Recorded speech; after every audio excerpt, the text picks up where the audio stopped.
அகிலமெங்கும் உள்ள தமிழ் நேயர்கள் அனைவருக்கும் பரம்பரை ஜோதிடர் உங்கள் மனோ பாலாஜியின் அன்பான வணக்கம். மிதுன ராசியில் பிறந்த அன்பர்களுக்கு ராகு கேது இந்த இரு மாபெரும் ஒரு யோகத்தை கொடுக்கக்கூடிய கிரகங்கள் அப்படின்னா, அதாவது 9 கிரகங்களிலேயே ராகு கேதுக்கு தனிப்பெரும் சிறப்பு உண்டுங்க. காரணம் என்னன்னா, இந்த ராகு கேது தான் சிலருக்கு ராஜ யோகத்தையும் கொடுப்பாரு.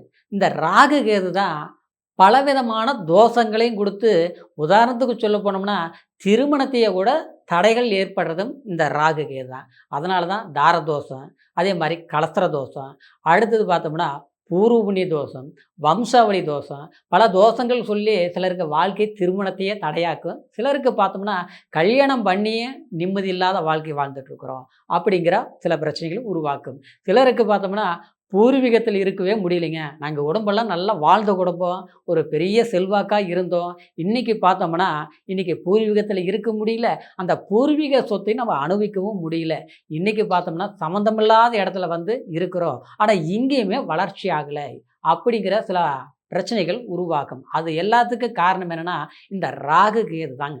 ஆனா, அதே சமயத்தில சிலர் பார்த்தோம்னா, சம்மந்தம் இல்லாமல் இருப்பாங்க. பிறக்கும்போது சாதாரண ஒரு பொசிஷன்ல இருந்து குடும்பம் இருந்திருக்கும்.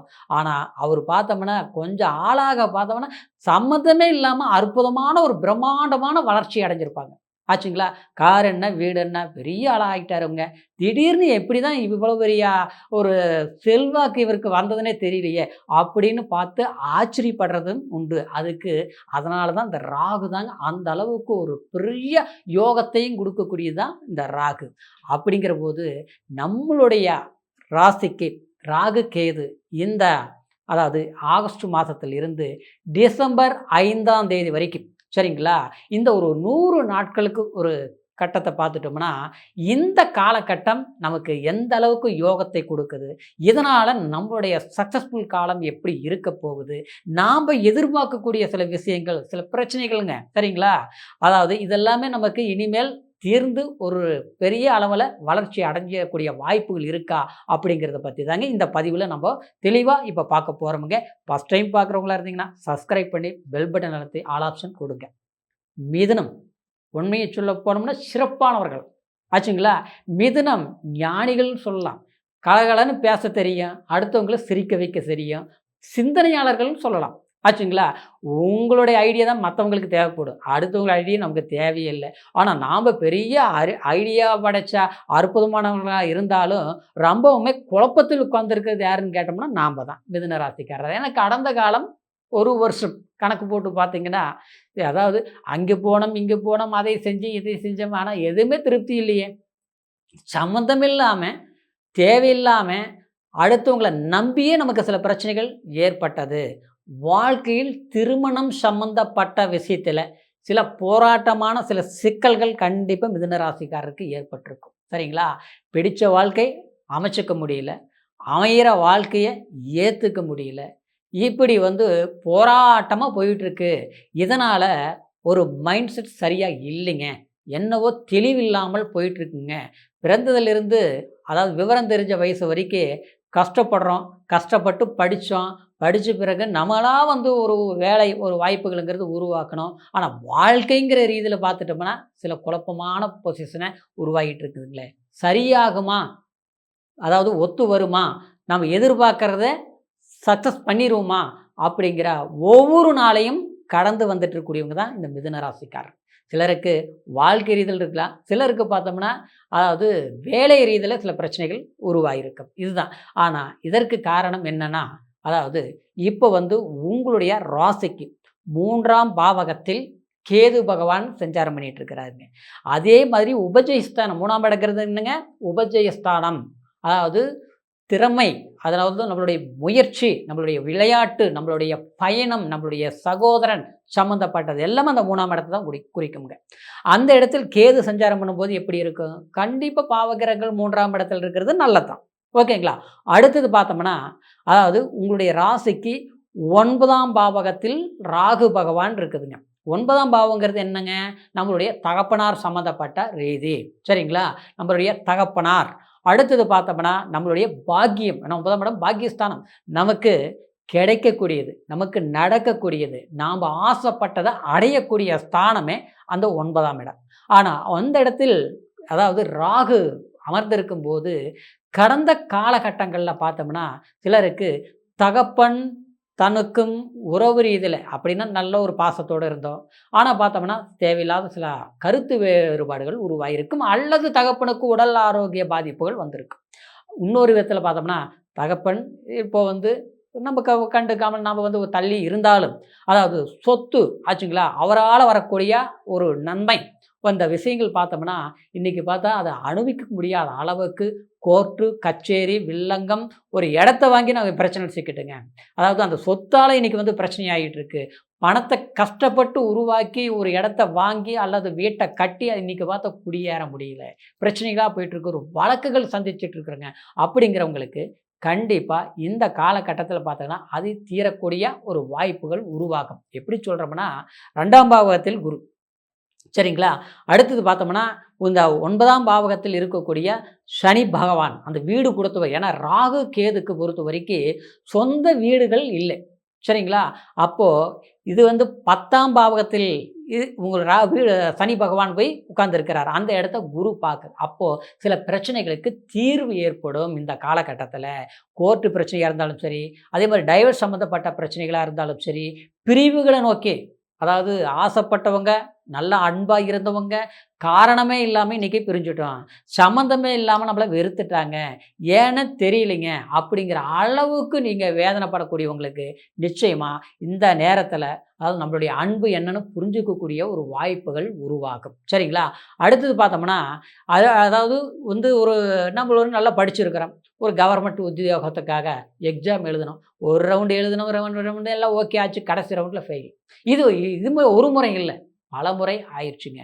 அப்போது இந்த நேரத்தில் இந்த காலகட்டத்தில் ராகு இறுதி கட்டத்தில் கடைசி நேரத்தில் போகக்கூடிய நேரத்தில் ஒரு எவ்வளோ கஷ்டப்படுத்தினாரோ கடைசி நேரத்தில் நன்மையை செய்வார் ஆச்சுங்களா.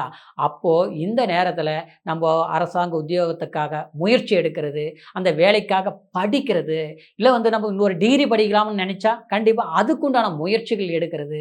அப்புறம் பார்த்தோம்னா ஒரு வெளிநாடு பிரயாணங்கள் போய் ஒரு வேலை வாய்ப்புக்காக ஒரு எக்ஸாம் எழுதுகிறோம், ஒரு இன்டர்வியூ அட்டன் பண்ணேன், ஏற்கனவே வந்து ஒரு ஒரு round, second round, third round, அதே ஓகே போச்சு, ஃபைனலில் நான் சக்ஸஸ் பண்ண முடியலைங்க, அதனால் வெறுத்து போயிட்டேன் அப்படின்னு நினைப்பாங்க. ஆனால் இப்போ சொல்கிறேன் பாருங்கள், இந்த கடைசி காலகட்டத்தில் சில முயற்சிகள் ராகு அள்ளி கொடுப்பார். நான் தான் சொன்னேன், பிரம்மாண்டத்தை கொடுக்கக்கூடியது ராகு தான், சரிங்களா. இது ஒரு சாயா கிரகம், மாய கிரகம் சொல்லுவோங்க, நிழல் கிரகம் ஆச்சுங்களா. இது வந்து திடீர் அதிர்ஷ்டத்தை கொடுக்கக்கூடியது ராகு தான் ஆச்சுங்களா.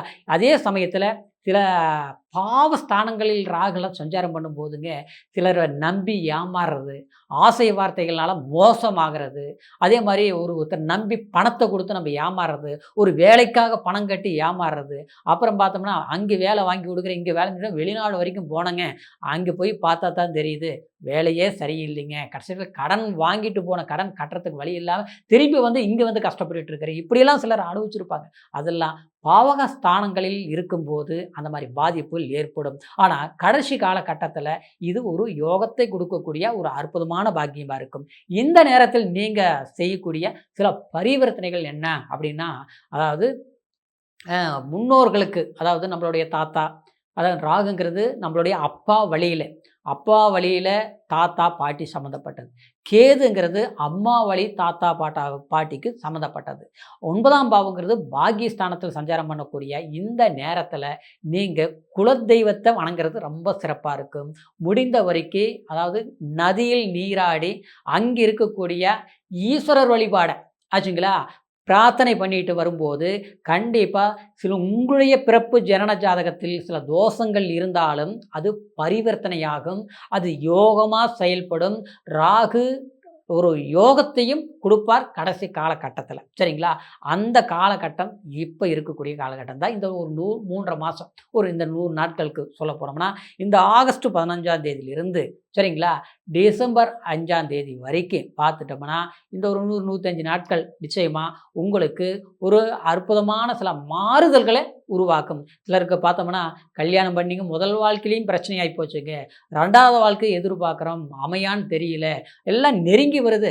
நாம் விரும்பி போகும்போது அது நம்மளை விட்டு விலகி போயிடுதுங்க. ஆக மொத்தத்தில் நம்ம வந்து எவ்வளவோ கஷ்டப்பட்டோம், 4 பேருக்கு நல்லது செஞ்சோம், இது வரைக்கும் அதுதான் பண்ணிகிட்ருக்குறோம். ஆனால் நாம் யாரை நம்பினாலும் அந்த இடத்துல ஏமாற்றம், யார் எதிர்பார்த்தாலும் பார்த்தா ஒன்றும் நல்லது நடக்க மாட்டேங்குது. சொந்த பந்தம் ஊரெல்லாம் உரம்பரையாக இருக்கிறாங்க. எல்லாருமே நமக்கு பழக்க வழக்கங்கள் இருக்குது. ஆனால் அவங்களால நமக்கு 10 பைசாவுக்கு ஒரு நல்ல விஷயங்கள் நடக்க மாட்டேங்குது. நல்லது பண்ணலனாலும் பரவாயில்லைங்க, கெட்டது நடக்கிறதே தடுக்கிற அளவுக்கு சிலர் வந்து நமக்கு மறைமுகமான வேலைப்பாடுகள் செய்கிறாங்க. இதனால் வந்து செய்ய வேண்டிய வேலைகளை செய்ய முடியல, நடக்க வேண்டிய விஷயங்களும் நடத்தி காட்ட ஆகலைங்க அப்படின்னு நினச்சி வருத்தப்படக்கூடிய மிதுன ராசி அன்பர்களுக்கு இந்த நேரத்தில் சில விஷயங்கள் நீங்கள் சக்ஸஸ் பண்ணக்கூடிய ஒரு வாய்ப்புகள் இருக்கிறதுனால குலதெய்வத்துடைய வழிபாடும் சரிங்களா, அதே மாதிரி நீங்கள் செய்து அதே மாதிரி வந்து உங்களுடைய வாழ்க்கையில் சில தீர்வுகள் நீங்கள் கண்டிப்பாக ஏற்படுத்திக்குவீங்க. சில மன சஞ்சலம் இருக்குது பார்த்தீங்களா, உடல் பார்த்தோம்னா அப்படியே அடித்து போட்ட மாதிரி இருக்குங்க, காலையில் எந்திரிக்க முடிய மாட்டேங்குது, சோம்பலாக இருக்குது, எந்த ஒரு விஷயத்துக்கு போகணும்னு நினச்சா போக முடிய மாட்டேங்குது, அப்படியே போனாலும் அது நடக்க மாட்டேங்குதுங்க, என்னவோ ஒரு மெஷின் மாதிரி ஒரு பொம்மை மாதிரி செயல்பட்டுட்டு இருக்கிறேங்க அப்படின்னு நினைக்கக்கூடியவங்களுக்கு குலதெய்வ வழிபாடு செய்து முடிச்சுட்டு ஒரு அதாவது ஆறு அல்லது சமுத்திரத்தில் இருக்கக்கூடிய சிவாலயங்களுக்கு போய் வழிபாடு பிரார்த்தனைகள் பண்ணிட்டு வாங்க. நிச்சயமாக உங்களுக்கு ராகு கேது ஒரு அற்புதமான ஒரு யோகத்தை கொடுப்பாரு, ஒரு முன்னேற்றத்தையும் ஏற்படுத்துவாருங்க சரிங்களா. இப்போ சொன்ன பலன் கோச்சார அடிப்படையில் நம்ம சொல்லியிருக்கிறோம். கோச்சாரங்கிறது ராசியை வச்சு சொல்லியிருக்கிறோம். ராசிங்கிறது சந்திரன், லக்னங்கிறது அதாவது உயிர் சரிங்களா. உயிருங்கிறது அதுதான் நம்மளுடைய வாழ்க்கையில் நம்ம ஜனனிக்கிற போது அந்த பாவகத்தில் இருந்து அதாவது தசா புத்திகள் அந்தரம் சூட்சங்கள் வரைக்குமே பிறப்பு ஜனன ஜாதகத்தில் தான் நம்ம முழுமையாக தெரிஞ்சுக்க முடியும். காரணம் என்னென்னா, சிலர் வந்து கஷ்டப்பட்டு நல்லா வாழ்ந்துட்டு இருந்திருப்போம், திடீர்னு பார்த்தா ஒரு அடியாக இருக்கும், அந்த அடியிலிருந்து பார்த்தோன்னா ஒன்று அவன் அடி மேலே அடியாகவே விழுந்துட்டுருக்கும். அதாவது எந்திரிக்கவே முடியல, பிரச்சனையிலிருந்து மீண்டு வர முடியல, ஒரு கடனே வாங்கிட்டோம், அந்த கடனை முழுசாக கட்ட முடியல, இன்றைக்கி நம்மளுடைய வாழ்க்கை அமைச்சோம், அந்த வாழ்க்கை சந்தோஷமாக இல்லை, இல்லை எல்லாமே சரியாக இருக்குது, பணப்பிரச்சனையிலிருந்து மன நிம்மதியை இழந்துட்டுங்க, ஆரோக்கிய தொந்தரவுகள் வந்துடுச்சுங்க, இப்படி ஏதோ சில பிரச்சனைகள் வர்றதுக்கு பிறப்பு ஜனன ஜாதக தசாபுத்தி தாங்க முழுமையான பலன்களை தெரிஞ்சுக்கவும் முடியும். அந்த தசாபுத்தி தான் நமக்கு பலன்களும் முழுமையாக கொடுக்கும். அப்படிங்கிறதுனால உங்களுடைய ஜாதகத்தை ஒரு முறை பாருங்கள். இது வரைக்கும் பார்க்காமல் இருந்து நம்மக்கிட்ட பார்க்கணும்னு நினச்சிங்கன்னா கீழே இருக்கிற நம்பருக்கு ஃபோன் பண்ணி உங்களுடைய date of birth, time, place இது மட்டும் தெரியப்படுத்துங்க. எந்த தேசத்தில் இருந்தாலும் ஆன்லைன் மூலியமாக கூட அற்புதமான பலன்களை கேட்டு அதுக்கு தகுந்த மாதிரி தசாபுத்திக்கு தகுந்த மாதிரி நேரத்துக்கு தகுந்த மாதிரி முயற்சிகள் பண்ணுங்கள். அற்புதமான வளர்ச்சி அடைவீங்களே மிதுன ராசி அன்பர்கள் அப்படிங்கிற ஒரு வாழ்த்துக்களோட மீண்டும் அடுத்த பதிவில் சந்திக்கும் வரைக்கும் நன்றி, வணக்கம்.